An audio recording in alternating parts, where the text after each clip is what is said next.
The story starts on a dark and stormy night in an old Chinese house. A group of men in black robes stood quietly in a line. One of them asked if anyone was there. The rain had formed puddles, and outside, a dirty child, soaked from the rain, looked at the men in black robes. Their stillness was creepy. Among them, a man with red eyes looked closely at the boy, wondering how he could be living in the empty martial academy. He called the boy a young warrior and politely asked if they could stay there for the night to get out of the rain. The boy watched them closely, curious about who they were. He was surprised they spoke so nicely, especially since he was just a kid. He thought they might see him as a young caretaker of the closed academy. Wanting to be polite, he greeted them back and figured they probably weren't bad people. He said he had been living in the empty academy for a few years and told them they could stay wherever they wanted. But he pointed to the pavilion where he stayed and asked them not to use it. The men thanked the young warrior for his kindness. Their leader told everyone to avoid the boys' pavilion and find shelter somewhere else.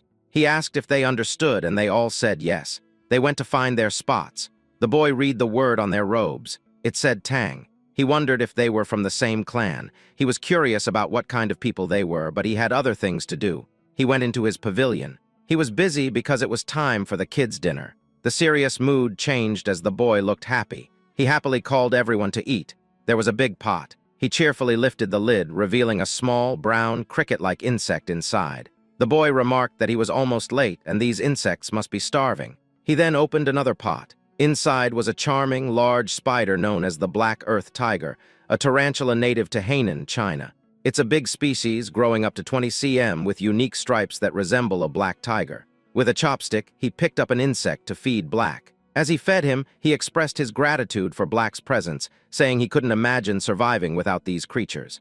Black eagerly munched on the insect. The boy was delighted with Black's reaction. He was amazed that this spider, once the size of a fingernail, had already shed its shell twice and grown significantly. He was thrilled. After Black had eaten, the boy opened a drawer. Inside was an orange lizard with white stripes. It was a Baolang cave gecko, another native species known for its striped body and tail. The boy mentioned how difficult it was to get one in his past life because he had no money. But now he could find them everywhere outside. His life was full of joy watching them.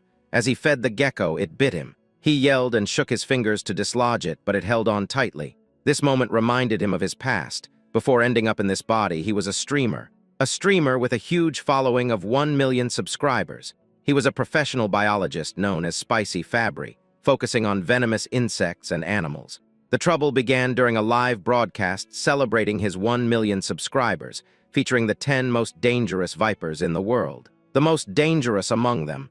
The black mamba was seen as the most aggressive, and his trip to Africa to find it led to his demise. He explained to his viewers that he didn't have it yet, and finding it was quite challenging. He decided to take a break and planned to search for it again. His viewers assured him they would wait. He was exhausted and couldn't locate it. In the chat, viewers were worried that the black mamba might be in his house and could bite him. The elusive snake, which he had searched for tirelessly, was actually curled up on top of his refrigerator. During the live stream, it bit him swiftly, and just like that, our boy died. Now back to the present, he frowned, thinking about how it happened after all his hard work. Meanwhile, an elderly man in a black robe stood outside his pavilion door. He knocked and called for the young warrior. The boy opened the door and asked if there was anything wrong. The man expressed his gratitude for the shelter from the rain. He invited the boy to join them for dinner, mentioning they had caught a deer. The boy was thrilled to hear this. He loved meat. Until now, the only meat he had eaten was from snakes and lizards. He gladly accepted the invitation and joined the others. They had set up a bonfire. Everyone gathered around, watching the deer cook. The elder noticed the boy drooling at the sight and mentioned that the deer would take some time to be ready. In the meantime, he asked if he could ask a few questions.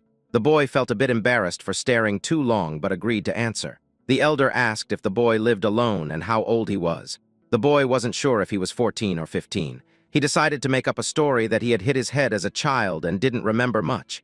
When asked if he stayed there by himself, he said yes, explaining he had no special talent. He just caught snakes and sold their skins to get by. The elder was surprised he did such a risky thing. The boy replied that he was used to it. Someone brought over some cooked meat so they could eat first. An old man commented that the young warrior must be hungry. The boy thanked the elder. He mentioned it had been a long time since he had any meat.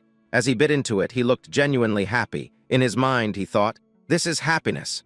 The older men watched him with smiles. They asked the boy to listen while he ate. The elder explained they were searching for something and asked if he had seen anything unusual. The elder hesitated about sharing more. The white-haired elder suggested to the patriarch that, since they owed the young warrior, it might be fine to tell him. Besides, the boy probably wouldn't understand, and living alone, he wouldn't spread the word. The patriarch agreed with his father and began to explain. They were looking for a centipede with a blue spot on its body. The boy was taken aback by this. They called it the blue spot centipede. It was large, so they thought the boy might have come across it. He asked how big it was. The patriarch said that if it were an adult, it could easily swallow someone the boy's size. The boy went pale at the idea of such a gigantic centipede. He started to question his assumption that he had just traveled back a few hundred years. Maybe he was in another world altogether. The white-haired man reassured him not to worry, as they were close to catching it. The boy wondered if they intended to catch and raise it. The elders were puzzled by the idea of raising it. The white-haired elder was entertained and burst into laughter. They found the notion of raising a blue spot centipede amusing. The patriarch remarked on how funny the young warrior was. The white-haired elder clarified that raising it was impossible. They intended to use it for medicine. This confused the boy, who thought they might be traders, but now wondered if they were involved in something illicit. He asked how centipedes could be medicinal. The white-haired man explained that his granddaughter was gravely ill, and the centipede's inner core was the only thing that could save her, so they were determined to find it. The boy was trying to piece everything together, and the patriarch confirmed his thoughts. The white-haired elder's granddaughter was indeed his daughter. To the boy, it seemed like they were willing to try anything to help her, given her critical condition. Though he doubted centipedes could be used as medicine, he understood the lengths parents would go for their children. Feeling sympathy for both the girl and the centipede, and grateful for the meal the men provided, he decided to offer his help. He began speaking about the centipede, prompting the patriarch to ask if he had seen it. He replied no, but mentioned that while he might not know exactly what a blue spot centipede is, he might have an idea of where to find it. Despite his death by snake bite, Spicy Fabry was exceptionally knowledgeable about venomous creatures. Out of the estimated 8.7 million species, about 20,000 are known to be venomous, and he had knowledge of each one. Centipedes were no exception. With expertise in venomous animals, Spicy Fabry was like a walking encyclopedia. The boy recalled his extensive knowledge about centipedes, as if flipping through a mental book. In his mind, he scanned through the information and soon found what he was looking for. Back in reality, he told the elders he might know where to find the creature. The men were surprised and eager to know where. The boy asked about the areas they had already searched. They had looked north and east of the academy, mostly during the day, focusing on the riverside to the north. He wasn't surprised they hadn't found it. He explained, "Of course you couldn't find it." The elder was curious about what he meant by "of course." They urged him to explain. Centipedes, being part of the Arthropoda phylum and Chilopoda class, have a wide range and, being cold-blooded, require shelter to regulate their temperature and humidity. Another interesting fact is that, unlike most insects with a waterproof layer, centipedes have weak waterproofing and pores on their shells. So they don't actually prefer wet places. They need high humidity but dislike being overly wet, yet they can't survive long without water. Thus, the blue spot centipede is unlikely to be found in jungles or by the river. The elders were surprised, as they thought centipedes preferred places like rotten wood cracks. The boy explained that while small ones might be found there, they were searching for a big one. Large centipedes can't stay in jungles or near river rocks because they wouldn't be able to hide. The elders exchanged glances, nodding in silent agreement. They asked where they could find the centipede, promising the boy a big reward if they succeeded. The boy smiled. He pointed west, suggesting they search the Rocky Mountains in that direction. Centipedes enjoy resting under warm rocks during the day and come out at night. A few hours later, they were at the Rocky Mountains, searching thoroughly. The patriarch stood atop a tall, narrow rock, watching closely. One man approached him, suggesting the young warrior might be mistaken. He decided it was time to call it a day. He ordered the signal arrow to be fired, gathering the search team. As the arrow flew, the men gathered around a bonfire. Though exhausted, they still hoped the young warrior was right. They wondered why the centipede remained elusive but believed in the boy's intelligence. The patriarch remained silent. Eventually, with a pained expression, he spoke of his daughter, Hueyun, considered the most exceptional talent in the Tang family's history. He questioned if the heavens had abandoned her. Suddenly, someone announced the Grand Patriarch's return. The patriarch welcomed him back, and they gathered around the bonfire. The Grand Patriarch asked if he had also failed to find the centipede. The patriarch confirmed that he too had failed. He asked if the Grand Patriarch had the same outcome, and the Grand Patriarch nodded. Hueyun had at most 3 months left. He doubted they could find the centipede in just 10 days. Silence fell over the group. The patriarch suggested exploring the south the next day since they hadn't found any traces there. The Grand Patriarch agreed, noting the lack of traces. This statement sparked a realization in the patriarch. He laughed heartily, admitting he couldn't believe what he had overlooked. He declared that they were indeed in the right place. The patriarch asked if the Grand Patriarch had noticed something. The Grand Patriarch replied no, but as the patriarch mentioned, he hadn't sensed any presence or trace. The patriarch was puzzled. The Grand Patriarch explained that the absence of traces suggested it was there. He asked the patriarch if he had seen any signs in the past 3 days. The patriarch admitted he hadn't seen any animals, droppings, or territorial markings. That was when the patriarch understood. The Grand Patriarch clarified that it was exactly as it seemed. It was unusual not to find any animal traces on such a large mountain. The patriarch considered the possibility of a territorial creature. The Grand Patriarch suspected that other animals had either fled or become prey to the centipede. He patted the patriarch's shoulder, assuring him that the blue spot centipede was indeed there. They felt hopeful that they could save Hueyun. The patriarch wore a sad yet hopeful expression of a father. Suddenly, they felt the ground tremble. Alertness spread through the group. Panic set in as cracks appeared in the ground. The area around the bonfire began to crumble. Unexpectedly, it rose from the earth. Confusion swept over them as they tried to understand what was happening. A limb emerged from the ground, soon followed by another. They pointed at the creature as it surfaced, fear gripping them. Even the Grand Patriarch was filled with unease. Several more limbs emerged. It was indeed the blue spot centipede, and it was massive. Back at the academy, the boy grumbled about the commotion. He wondered just how large the centipede was, given all the noise. He remarked on how he had merely suggested searching for it, yet they seemed to be turning the mountain upside down. He was fascinated by the idea of a centipede big enough to swallow him whole. Being a fan of poison Pokemon, he thought he'd really like to see it. Meanwhile, at the Rocky Mountain, things eventually calmed down. They had defeated the blue spot centipede, though not without injuries. They managed to retrieve the core, a small blue gem, kept safely in a wooden box. The men were moved to tears, relieved they could finally save Hueyun. The patriarch instructed his father to go to Sichuan first to treat the injured warriors. The Grand Patriarch was puzzled. The patriarch explained that while grudges are etched in blood, favors are etched in stone. This was their way of life. In short, they still had obligations to fulfill. The Grand Patriarch understood. He realized how he had almost made a mistake by focusing solely on Hueyun. He agreed that it was right to welcome the young warrior as a guest and give him what he desired. The patriarch ordered the injured to receive care in the village while he visited the young warrior. He thought the young warrior might be curious about the news. Meanwhile, back at the academy, the boy was being affectionately surrounded by 3 small, yellow Pokemon-like creatures.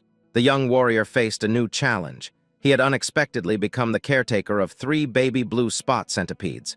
They looked like tiny caterpillars. They were cute and endearing, especially in the way they nuzzled against his face. As he looked at the pot, he remembered something. When he had returned home, he cleaned the eggs and placed them on his nightstand. When he awoke, they had all hatched. 1 centipede lay contentedly on his head. He had sensed its presence but hadn't expected them to hatch so soon. He looked at the centipedes clinging to him and tried to gently remove them from his shoulders. But there was a problem.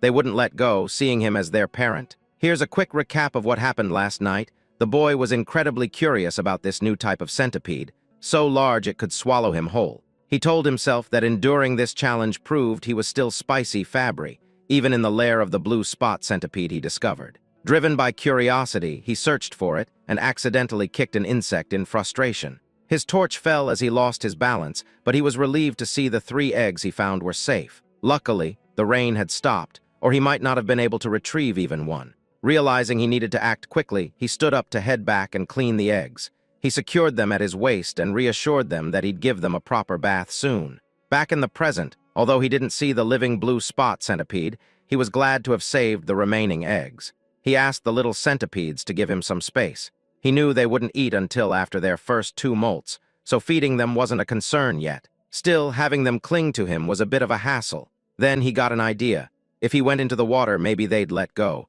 With a smirk, he decided to take a shower. The little centipedes probably didn't know what that meant, but one shivered in anticipation. A few hours later, the elder patriarch arrived at the academy. He approached the pavilion, knocked on the door, and asked if the young warrior was inside. There was no answer. He waited, then reached for the doorknob and decided to enter. Inside, he saw herbs, jars, and even some medicine, which led him to wonder if the young warrior was a healer. He realized how impolite it was to enter without permission. He decided to return later, but a rustling sound caught his attention. It was coming from one of the pots. Curious, he turned back and opened the pot. To his surprise, there was a spider inside. His curiosity piqued, he turned to the drawers and pulled one open, revealing a gecko. He glanced around and checked another pot, discovering beetles within. There were also some eggs and dried snakes. It was astounding. He couldn't believe that the young warrior was raising venomous animals and their offspring. Even their Tang clan, known for handling venomous creatures, had only managed to extract poison but hadn't figured out how to increase eggs this way. He realized that saving his daughter's life was due to a small stroke of luck, but the true fortune was meeting the young warrior. Just then, the young warrior appeared and greeted him, noticing the elder's bandaged arm and expressing concern. The elder assured him it was nothing serious. He began to tell the young warrior something important but stopped abruptly, sensing an ominous energy. Suddenly, there was an explosion at the entrance behind the boy. Slowly, a silhouette emerged, revealing itself as it stepped forward. It resembled an ogre with one eye and a burned left side of its face. The elder instinctively pushed the young warrior aside, urging him to run. The boy was startled and confused. The monster let out a loud roar, assuming an aggressive stance.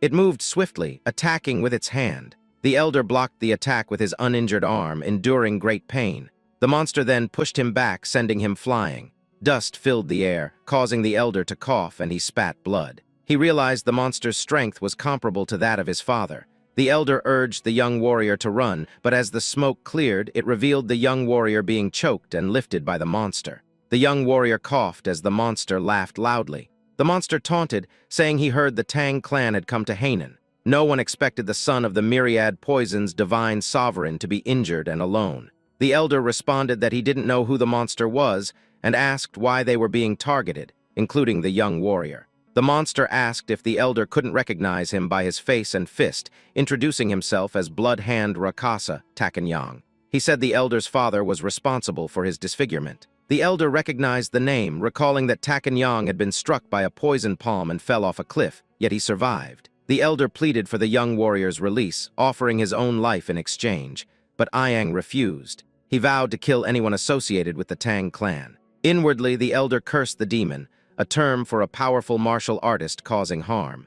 Ayang showed no intention of sparing the young warrior. The boy's face turned pale from lack of air. Ayang laughed and declared he would die. The young warrior weakly begged for mercy, nearing his limit. Suddenly, 3 pairs of fierce eyes appeared. The little centipedes dashed onto Ayang's arm. It was their moment to shine. These small but fierce centipedes attacked and bit Ayang all over. Ayang was bewildered by the centipedes and dropped the young warrior. Furious, he shouted that even centipedes couldn't harm him. Suddenly, his neck turned violet and he coughed up blood, collapsing to the ground in agony. The young warrior was surprised and confused to see that Ayang had died. He moved away and asked the elder if Ayang was indeed a bad person. The elder, having witnessed everything, was astonished. His jaw dropped, but then he broke into a wide grin, realizing the young warrior was more than just a guest. The elder thought the young warrior should definitely become part of the Tang clan. A few days after Ayang's collapse, someone sighed. The young warrior was tending to the elder, placing a wet cloth on his forehead as he rested. The elder thanked him. The young warrior suggested that instead of thanking him, the elder could tell him where his companions were so he could check on them. However, he realized he couldn't leave the elder alone, and they couldn't call a doctor either. The elder reassured him not to worry, saying he would recover with a few days of rest. The boy was amazed at how calm the elder was after such a serious injury. He told the elder to stop being so nonchalant when he was in critical condition. The elder responded that he was fine because he was a martial artist. The young warrior was clueless and asked if martial artists were the kind who flew around and shot fireballs. The elder chuckled and explained that not everyone could do that, but it was one way to describe it. Spicy Fabry was amazed. It was yet another reminder that he truly was in a different world. Otherwise, a centipede as large as a house wouldn't make sense. The elder expressed that he owed his life to the young warrior who had saved him. Introducing himself formally despite his condition, he said he was Tang Kaolson of the Sichuan Tang clan. Finally, the young warrior introduced himself as well. His name was Wai Soryang. Kaolson noted that So means small and Ryang means dragon. He thought it was a good name. Kaolson mentioned he had many questions he'd like to ask. Soryang encouraged him to go ahead. Kaelson asked if the centipedes on Soryang's body were venomous. Soryang gently rubbed one of the centipedes on its belly and confirmed, yes, since they are blue spot centipedes.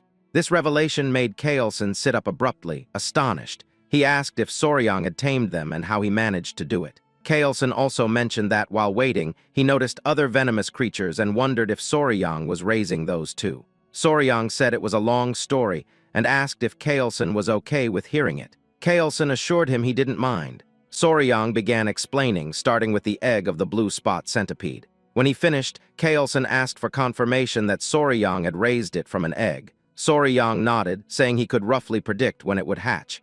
To Kaelson, this was beyond comprehension. How did the boy manage such a feat? Soryang asked him to hold on for a moment. He went to one of the drawers, retrieved 2 lizards, and proudly showed them to Kaelson. The first lizard had a brown body with yellow stripes and white stripes on its tail, an ordinary striped lizard. Then there was another one. By breeding lizards with larger white stripes on their tails, he had produced one with a brown body and a white tail, no stripes. Kaelson asked if Soryang was saying he had bred that color. Soryang blushed and happily confirmed it, saying he thought it was pretty. Kaelson regained his composure and inquired if Soryang could pair ones with strong poison to create an even more venomous breed. Soryang responded with a huh. In his mind, he thought it was theoretically possible. He explained that if they knew which had the stronger poison, it could probably be done. He was still speaking when Kaelson exclaimed, "Really? That's possible?" Soryang was taken aback by the elder's intense reaction. Kaelson immediately urged him to join his family. Soryang was bewildered. Kaelson tempted him further, promising that if he joined, they would generously teach him all their martial arts, provide access to all sorts of elixirs, herbs, and any poisons he desired. Kaelson claimed that someone like Soryang could even capture or raise the legendary 10 great venomous creatures of the Central Plains martial world. As if that wasn't enough, Kaelson added, not to brag but to offer, the chance to meet one of the 3 flowers of the Central Plains, his daughter. Soryang exclaimed, "Hold on," and asked Kaelson to repeat what he had just said. Kaelson, amused, remarked that even though Soryang was young, he was still a man. He resumed talking about the flowers of the Central Plains, but Soryang interrupted, telling him to forget about that. Soryang wanted to know more about the 10 great venomous creatures of the Central Plains and asked if they were as amazing as the blue spot centipede. Kaelson assured him, of course.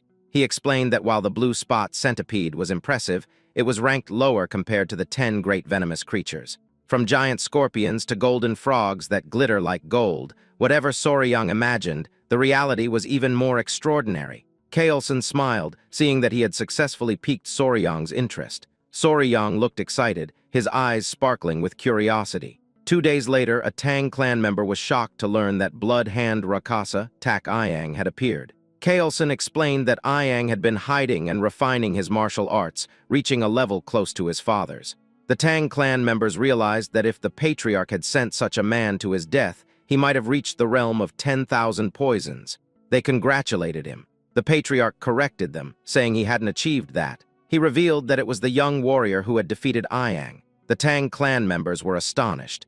One member immediately clasped Soryang's hand, thanking him for saving the patriarch of the Sichuan Tang clan. They asked if he was an elder who had undergone rejuvenation. Soryang was puzzled. Seeing the confusion, the elder asked Soryang to demonstrate. The Tang clan members understood what was coming, and Soryang tapped his chest, calling out his little companions. The Tang clan members watched as Soryang's clothes rustled and 3 adorable centipedes peeked out, causing everyone to gasp. The little creatures crawled into view.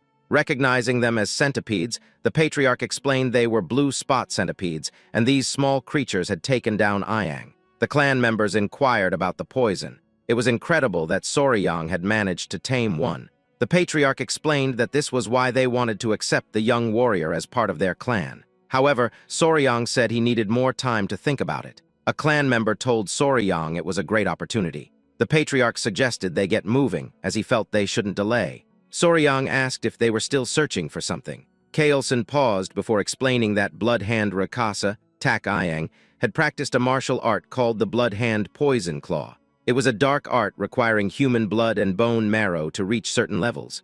Soryang found that quite unsettling. Kaelson continued, saying that if Iang had left behind any secret scrolls or disciples, they needed to address it to prevent future threats and ensure such cruel martial arts never returned. Additionally, They needed to rescue anyone who might have been captured. The patriarch asked if Soryang would assist them, given his familiarity with Hainan Island's geography. Soryang looked thoughtful. He considered it. Joining the Tang clan meant a lifelong commitment. It's like checking the company culture and the boss's character during an internship. Soryang agreed to help once the patriarch recovered. They praised him for making the right decision. Soryang replied that helping meant saving lives, so of course he would assist. In his mind, he planned to use this opportunity to learn more about the Sichuan Tang clan. After all, skilled individuals often evaluate their potential employers. Kaelson needed 3 days to recover. They stopped by a village near the abandoned martial academy to locate the base of Blood Hand Rakasa, Tak Iang. They inquired about any missing people. An old man mentioned that about 1 or 2 people go missing in the jungle each year, but there hadn't been any noticeable patterns of disappearance. Kaelson was deep in thought. They thanked the village chief for his help, and he humbly replied, "I am honored to assist the famous patriarch of the Sichuan Tang clan." They excused themselves, realizing they hadn't found any significant leads. As they walked through the forest, Soryang commented that there seemed to be nothing special about the village.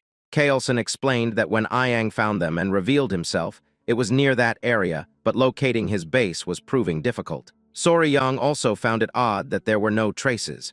He recalled what Iang had said, which sparked a realization. He asked Kaelson if he remembered what Iang said when he appeared. Kaelson admitted he didn't really recall, as he had been struck away by Iang's attack at the time. Soryang reminded him that Iang mentioned hearing that the Tang clan had come to Hainan, implying someone had informed him. Therefore, it was simple. They just needed to check the places the Tang clan had passed through in Hainan. Soryang suggested using Iang's portrait to gather information.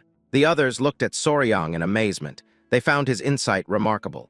If Iang had been informed by someone who saw the Tang clan, things would indeed be easier. They set off immediately and arrived at a village that seemed gloomy. A Tang clan member reported that, based on what he had heard at the port in Hainan, this village seemed to be the one. The elder noted that it was where the Halai people lived, hoping they wouldn't be hostile. The villagers appeared lifeless. The Tang clan called out to see if anyone was available, catching the attention of a villager. Upon seeing the Tang clan, the villagers asked what the Han people were doing there. An old man, possibly the village chief, approached them. The village chief held the hand of a little girl, flanked by 2 guards, all of whom looked unwell. Kaelson introduced himself. Soryang observed the interaction, noting how weak the child appeared and how lifeless the village seemed. An idea struck him. He noticed that other villagers looked droopy, as if they had taken some kind of medicine. The village chief assured them that no one was missing and nothing unusual was happening in their village. He urged them to leave. The elder began to comment on the disparity between the number of houses and people, but was interrupted by the village chief, who insisted there was nothing to concern themselves with. Once again, they were asked to go back. Kaelson and Soryang were taken aback. Kaelson whispered to Soryang, recalling his earlier comment that the Halai people were supposed to be friendly. Soryang had no response. He noticed the little girl again. She suddenly collapsed. Everyone was shocked. The village chief cradled her in his lap, tears welling up in his eyes. He pleaded with Meijin not to leave him, as she was his only remaining relative. He couldn't bear to see her sick, too. Kaelson approached the village chief, offering his limited knowledge in medical arts. He sought permission to help. The village chief asked if it was Central Plains Medical Arts. Kaelson confirmed. Though not a physician, he had some medical knowledge and asked if he could examine the child. The village chief allowed him to proceed. The village chief then explained that a plague had been spreading through the village, causing children to die and healthy people to suffer. Kaelson promised to do his best to help. The village chief expressed his gratitude as they brought the girl inside. He scolded the guards for standing idly and instructed them to guide the physician and his party into the house. They hurried towards the house. Soryang asked a Tang clan member if the elder knew medical arts as well. The man confirmed. He explained that the Tang clan's martial arts involve dealing with poisons, making them proficient in medicine. Since martial arts begin with understanding one's body, some knowledge of medical arts is necessary. Soryang initially thought they were an assassin group that used poison. He considered that if he joined the Tang clan, it would be beneficial to learn medical arts instead of the frightening poison arts. The man added that they sometimes capture wicked individuals, inject them with poison, and observe the reactions. Soryang's expression was amusing as he interpreted this as human experimentation. The more he imagined it, the more uneasy he felt. The village streets were deserted. Inside one of the houses, someone sighed. Kaelson explained that he had transferred some of his energy to stabilize the girl's breathing. The village chief thanked him profusely, pleading for the life of his only granddaughter. Kaelson mentioned something odd about the child's pulse and asked if she had a weak heart from birth. The village chief explained that she had been sick for half a year. Besides his granddaughter, others in the village had also fallen ill with what they called a mysterious disease. This was why he had urged them to leave earlier. Kaelson offered to provide good medicine for the heart and asked for the villagers to be gathered so they could try it. The village chief was overcome with emotion, thanking him sincerely. Soryang observed Kaelson closely. Later that night, a Tang clan member walked with the patriarch, acknowledging his hard work tending to the patients. The patriarch thanked Gyupi. Pai inquired about the symptoms. Kaelson explained that the symptoms were quite unusual: lethargy, swelling in the eyes, light fever, and irregular pulses. Those with severe symptoms all had heart problems. Kaelson asked where Soryang was, and Pai replied that Soryang, likely exhausted from helping all day, had fallen asleep. He had left him in his room. Kaelson agreed, noting that Soryang had been following them without knowing any martial arts, which would naturally tire him out. Kaelson decided to check on him, and Pai offered to lead the way. They entered the room, finding Soryang sleeping soundly on the bed with his 3 centipedes resting in a basket. Kaelson peeked through the door. Noticing something, he immediately entered and raised his hand towards Soryang. His hand came down heavily, waking Soryang with a sting on his cheek. Kaelson was glaring at him. Soryang, confused by the sudden action, instinctively moved away, cradling his sore cheek. He gritted his teeth, growing angry, and demanded to know why Kaelson had done that, complaining about the pain. The elder apologized, explaining that there was a bug on Soryang's face and he had tried to catch it. Soryang found this hard to believe, but Kaelson asked him to listen. He explained that he had stopped by to check on Soryang before sleeping and had noticed a bug on his face. Given the many venomous insects in the area, Kaelson thought it was too dangerous to leave it there, so his hand acted on its own. He showed Soryang the bug, noting its size. Soryang was surprised to see it and then had a realization. He confirmed with Kaelson that although the patients exhibited various symptoms, they all had arrhythmia. Kaelson affirmed this. Soryang then identified the cause of the town's illness, pointing to the bug and saying it was the kissing bug, a species from the Reduviidae family. The kissing bug got its name because it often bites around the eye or lip area, sucking blood quietly, even more so than a mosquito. This is why they're also known as vampire or assassin bugs. While the bugs themselves aren't venomous, their stomachs are full of harmful parasites. When they bite, people can easily get infected through their excrement, leading to trypanosomiasis, also known as Chagas disease.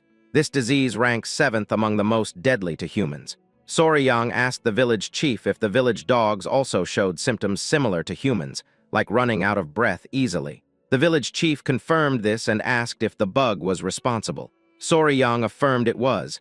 The chief asked if this meant they could save his granddaughter. Soryang said it was possible with the right medicine. Kaelson grinned. He asked Pai for his opinion, and Pai acknowledged the young warrior's true value. Soryang noticed their exchange and wondered what was going on. They reminded him that they were from the Sichuan Tang family. Soryang looked puzzled, and Kaelson repeated the statement. In his mind, Soryang wondered, so what? His expression was both annoyed and confused, which was amusing. Kaelson explained the concept of gu, described as venomous parasites or witchcraft, created by evil men in China. These men used the bugs to inflict pain or control others. Soryang found this incredible. Kaelson agreed, but noted that many martial artists had been killed by gu or forced to commit terrible acts, like harming their own families or becoming slaves to these evil men.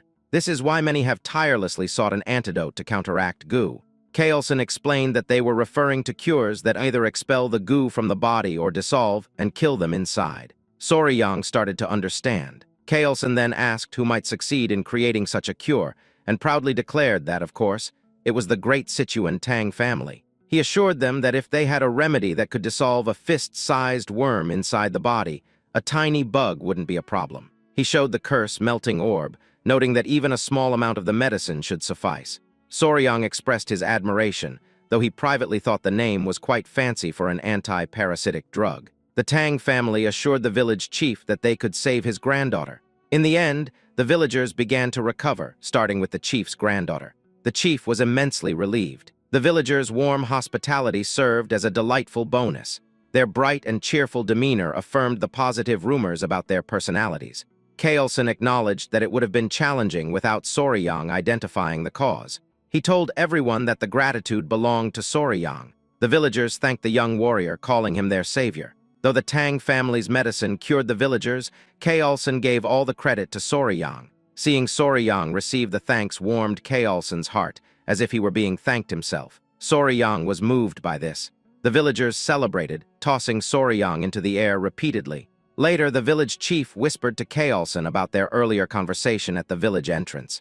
Kaolson asked what it was about. The chief referred to the villagers with missing people. Kaolson remembered and asked for details. The old man, wishing to repay their kindness, shared a strange story he heard. Among the village women, one was from another village and told him about a tragedy a few years back where people disappeared. They believed they had found a lead. Kaolson asked the location of the village. The chief said it was a small village to the west. Upon arrival, they were greeted by the stench of corpses. They knew they were in the right place. Kaolson observed the scene. Corpses, trash, and bugs littered the area, with poison lingering in the air. Pai warned Soryang not to look due to the gruesomeness, but Soryang had already seen it all. A man pointed out something unusual, a gold chicken foot. It was pecking at the corpse of a snake. Just kidding. It was a mysterious bird. The bird had a golden tail, and its body was a mix of purple, pink, and black. It looked almost magical. One person couldn't bear to see the bird dishonoring the dead any longer and picked up a rock to throw at it. Kaolson tried to stop him, but it was too late. The rock missed, but they caught the bird's attention. The man was furious, but Kaolson placed a hand on his shoulder, cautioning him that something felt off. The bird spread its wings, releasing a miasma into the air. Soryang was taken aback as he watched the miasma melt the skeletons. Someone grabbed Soryang by the mouth to protect him. Kaolson quickly ordered everyone to run while covering Soryang's mouth and nose. He explained that the creature was a Ji-Niao, which means poison-feathered bird. After escaping to safety, the group gathered around Kaolson. He described the bird, noting its 5-foot wingspan. Its beak was sharp and bronze-colored, and its body was covered in purple feathers. When it spread its wings in anger, everything around it turned black and died, poisoned by its presence. It had a golden crown on its head, giving it a truly regal appearance. Kaolson identified it as a Gen or Ji-Niao. Soryang's eyes lit up with enthusiasm as he asked if it was one of the 10 great venomous creatures. Kaolson confirmed it was. He explained that the Ji-Niao occupied the top position among the great venomous creatures, known as the king of all venom. Soryang was thrilled. In his mind, even the venomous insects and snakes of Earth seemed tame compared to this creature. He marveled at how biochemical weapons seemed to roam freely in his current world. Kaolson mentioned that the Ji-Niao seemed to have been drawn there by snakes carrying venom. It said that the Ji-Niao only eats the heads of venomous snakes.